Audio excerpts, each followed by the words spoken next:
জীবনে এগিয়ে থাকতে হলে ঘড়ি দেখা ভুলে যেতে হবে। হ্যাঁ, আপনি সময় ধরে কাজ করবেন, কিন্তু 9টা 5টা ভুলে যেতে হবে। আমাদের যে একটা ট্রেডিশনাল কথাবার্তা আছে, 9টা 5টা কাজ। অন্তত জীবনের 5টা বছর আপনি যদি প্রতিদিন 12-14 ঘন্টা কাজ করার একটা পরিকল্পনা করেন, মানে আপনার সেভিংস এত বেশি তৈরি হবে। সেভিংস বলতে আমি জ্ঞান, সমৃদ্ধি, প্রশিক্ষণ, অভিজ্ঞতা, আমি এগুলোকে বুঝছি। ওই টাকা পয়সা বাই প্রোডাক্ট হিসেবে আসবে, ওটা এমনিতেই আসবে।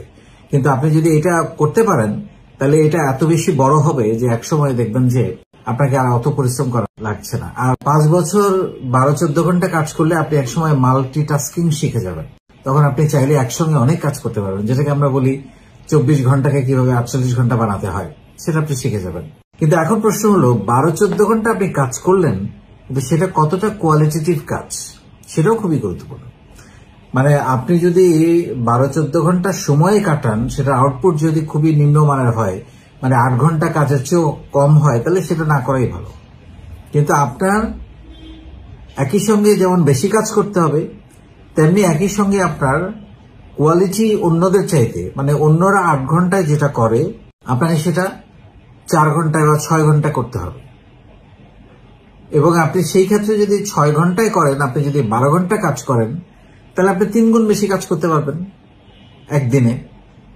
মানে একজন 8 ঘন্টায় যে কাজ করে সেটা যদি আপনি 6 ঘন্টা করতে পারেন, তাহলে আপনি যদি সেটা 12 ঘন্টা কাজ করেন, তাহলে আপনি দ্বিগুণ কাজ করতে পারবেন একদিনে অন্য লোকের তুলনায়, তাই না? মানে তিনি 10 বছরে যেটা অ্যাচিভ করবেন, সেটা আপনি 5 বছরে অ্যাচিভ করে ফেলতে পারবেন।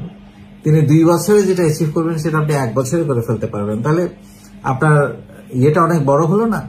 সেই জন্য এটাও খুবই গুরুত্বপূর্ণ। এখন কেউ কেউ হয়তো বলতে পারেন যে আমাকে তো 9টা 5টার জন্য বেতন দেওয়া হয়, আমি কেন বেশি কাজ করব? বেশি কাজ করবেন আপনার ওই যে বললাম, জ্ঞান অর্জনের জন্য, অভিজ্ঞতা অর্জনের জন্য, প্রশিক্ষণের জন্য, শেখার জন্য, অতিরিক্ত শেখার জন্য। এখন আপনি যদি চিন্তা করেন যে আমি ঘড়ি ধরে কাজ করে তো যেটুকু বেতন পাই, এর বেশি কাজ করলেও আমি একই বেতন পাবো, করেন, তবুও করেন। কারণ কেন বলছি যে ওই 9টা 5টা কাজ করার লোকটার প্রমোশন যত দ্রুত হবে, তার চেয়ে অনেক বেশি দ্রুত আপনার প্রমোশন হবে। তার হয়তো 10 বছরে 5 বছরে একবার প্রমোশন হবে, আপনার 5 বছরে হয়তো 2বার প্রমোশন হবে, বা 3বারও হতে পারে। আমার হয়েছিল। সো সেই জন্য কথাগুলো বলছি যে বেশি সময় কাজ করার অর্থ হচ্ছে ইটস ইনভেস্টমেন্ট হিসেবে দেখেন।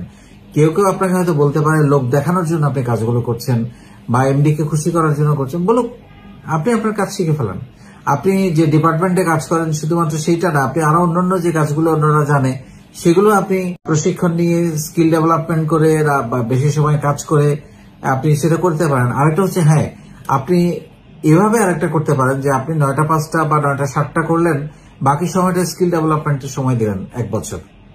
আপনার যে যে জিনিসগুলো জানা দরকার, লিডারশিপ, কমিউনিকেশন, নেগোসিয়েশন, তারপর ডিজিটাল মার্কেটিং, আরো ফ্রিল্যান্সিং এর যেসব কাজগুলো আছে নিজে নিজে করা যায়, সেগুলো আপনি শিখে ফেললেন। সো চাকরি করেন, উদ্যোক্তা হন, জীবনে যাই করেন না কেন, 9টা 5টাটা অন্তত 5 বছরের জন্য ভুলে যেতে হবে। হ্যাঁ, যেদিন আপনি বিনোদন করবেন, আনন্দ করবেন, সপ্তাহে একদিন শুক্রবার, সেদিন সারাদিন করেন, সেদিন অন্য কোনো কাজ করার দরকার নেই। কিন্তু বাকি 6 দিন, কারণ ওই আনন্দ বিনোদনটা কিন্তু বাকি 6 দিনের কাজের ফুয়েল। সো আমি আড্ডাটাকে, আনন্দ বিনোদনটাকে ফুয়েল হিসেবে দেখতে চাই। এবং বাকি 6 দিন যাতে আপনি যদি চিন্তা করেন প্রতিদিনই আমি অফিসের পরে আড্ডা দিব, আনন্দ করব, এটা ঠিক হবে না। অফিসের পর আপনার হেলথ ঠিক রেখে, খাওয়া দাওয়া ঠিক রেখে অফিসের পর আপনি বরং ঘুমিয়ে পরের দিন কাজের উপযোগী করাটাই বেটার। আপনি রাত্রে 12টা 1টা 2টা পর্যন্ত আড্ডা দিয়ে পরের দিন কিন্তু দেখবেন আপনি কাজে মনোযোগ দিতে পারছেন না। সো কাজের জন্য তো আপনাকে প্রিপেয়ার থাকতে হবে, আপনাকে প্রিপারেশন নিতে হবে। তো সেই জন্য আমি বলবো যে এই কাজগুলো আপনি যদি করেন, এইভাবে যদি সময় দেন, এইভাবে যদি একটা নির্দিষ্ট সময় অতিরিক্ত বেশি কাজ করে রাখেন, সেটা রিজার্ভ হিসাবে আপনার জীবনে অনেক বেশি কাজে লাগবে এবং আপনাকে অন্যের চাইতে একটু বেশি এগিয়ে রাখবে।